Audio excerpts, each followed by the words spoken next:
Les premières œuvres d'Henri Dutilleux ont été éditées par mon grand-père, Alphonse Leduc, et ensuite ça a continué après la guerre avec des œuvres toujours de musique de chambre. L'œuvre importante peut-être que l'on peut dire à l'époque, c'était dans les début des années 50, c'était la sonate pour flûte et piano.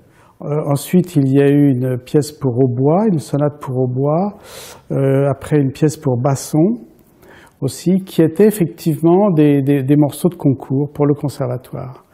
Donc, c'est vrai que les éditions Leduc étaient un peu spécialisées dans ce répertoire et ça a permis d'ailleurs à beaucoup de compositeurs de renommée de nous donner des pièces voilà, pour instruments avec accompagnement de piano. Henri Dutilleux a souhaité écrire des œuvres plus importantes, bien sûr, d'orchestre. Et là, il a commencé à éditer chez d'autres éditeurs parisiens. Voilà. Le principal étant Eugèle, qui était un éditeur important et que nous avons racheté, nous, le Duc, en 1980.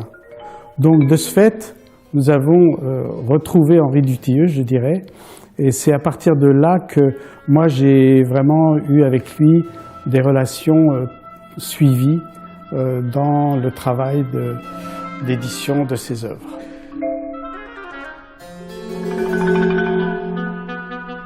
Il y avait toujours un petit peu cette double image, disons, d'un homme à la fois très simple et en même temps très complexe. Mais je pense que le très complexe était l'artiste et l'homme très simple était l'homme. Et donc, en fait, quand on le voyait, on avait les deux réunis. Mais donc, il fallait savoir un petit peu choisir l'angle qui convenait au moment où on était avec lui et au moment où on lui parlait surtout. Mais en tout cas, sur le plan professionnel, c'était un homme admirable. Je dois dire que vraiment, c'était un vrai plaisir de travailler avec lui. Il était toujours très précis et régulier dans tout ce qu'il faisait. Et puis au niveau de l'homme en tant que tel, c'était un homme chaleureux et je crois qu'il avait beaucoup d'humanité et qui était très attentif. C'est un mot qu'il aimait d'ailleurs beaucoup, mais lui-même l'était beaucoup. Mais il pouvait être attentif aussi bien à un étudiant qui venait lui demander quelque chose à un concert. Donc il respectait autant cette personne ou voilà, quelqu'un qu'il ne connaissait pas et qui pouvait lui poser des questions. Voilà comment je définirais, mais je dirais que c'est un aspect très, peut-être pas suffisant pour dire toute la personnalité d'Henri Dutilleux. Henri Dutilleux avait besoin d'un rapport humain, c'était très important pour lui. C'est-à-dire que les choses se faisaient, bien sûr, sans que l'éditeur, même je dirais, ait eu à intervenir au préalable. Parce que sa renommée faisait que tel orchestre ou tel chef d'orchestre sollicitait l'éditeur pour obtenir les œuvres qui devaient être jouées. Donc ça, c'était, disons, indépendant du fait que l'éditeur était à ses côtés. Mais à partir de ce moment-là, c'est-à-dire, en tout cas pour Henri Dutilleux, mais pas seulement pour lui, pour d'autres compositeurs aussi, il était très important que l'éditeur soit présent. Alors Henri Dutilleux, dans tous les cas, en ce qui me concerne, m'a souvent demandé d'être avec lui au concert.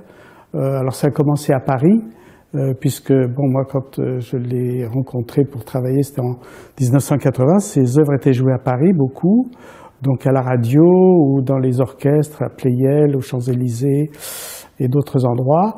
Et donc là, on se retrouvait toujours à ce concert. Et puis par la suite, lorsque les concerts ont eu lieu à l'étranger, il m'a sollicité plusieurs fois pour venir avec lui. À mon avis, c'est une mission qu'a l'éditeur d'éditer des œuvres contemporaines de son époque. Pour ce qui est de nos éditions, nous avions des agents dans tous les principaux pays étrangers. Alors, je vous cite les pays, donc pour vous dire, par exemple, où les œuvres d'Henri étaient beaucoup jouées.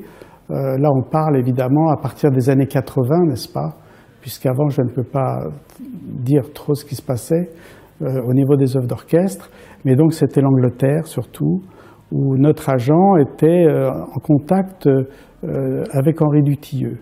Donc là, il y avait un contact aussi humain très important pour Henri, parce que la personne qui dirigeait cette société était très attentive à tout ce qui se faisait pour Henri Dutilleux en Grande-Bretagne. Et puis aux États-Unis, bien sûr, où là il avait ses œuvres de jouets et où notre agent aussi était très présent. Donc il venait au concert.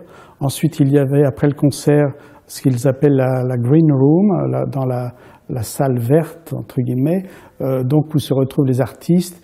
Et cet agent se trouvait aussi avec le chef d'orchestre qu'il devait connaître d'ailleurs, le compositeur, en l'occurrence Henri Dutilleux. Voilà. Et puis ensuite le Japon, évidemment, où Henri a eu des œuvres très souvent jouées, et en Hollande, où il était très apprécié, et où il a eu beaucoup de concerts de ses œuvres au Concertgebouw d'Amsterdam. Pour les œuvres du catalogue sur lesquelles le compositeur a des hésitations, il y a deux choix. Soit le compositeur demande qu'elle soit retirée, ça arrive. Donc dans ce cas, nous respectons toujours son souhait. L'œuvre, enfin nous respectons, oui, nous enlevons l'œuvre du catalogue, donc elle ne peut plus être jouée. Ou bien elle reste au catalogue et elle est jouée malgré tout, avec peut-être des regrets ou des remords du compositeur. Mais en fait, là, à partir du moment où il a laissé le catalogue circuler, on ne peut plus contrôler.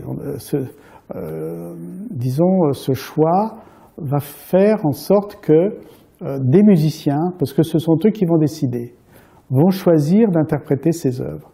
Et ensuite, je dirais, c'est le public qui va en décider. Je n'ai qu'un souhait, c'est que ces œuvres soient le plus souvent jouées pour que le public, effectivement, le connaisse mieux. Parce que, malgré tout, ça reste quand même toujours un petit peu le problème des œuvres contemporaines, d'être, disons, cantonnées dans un répertoire particulier dans les concerts. Donc les gens hésitent beaucoup. L'idéal étant que ces œuvres soient intégrées à des programmes d'œuvres plus classiques. L'année n'est pas terminée, il y a encore des mois et des mois avant d'arriver à fin 2016, et j'espère bien que d'ici là, oui, on va faire en sorte que ce centenaire soit vraiment représentatif de la valeur et de la grandeur de cet homme.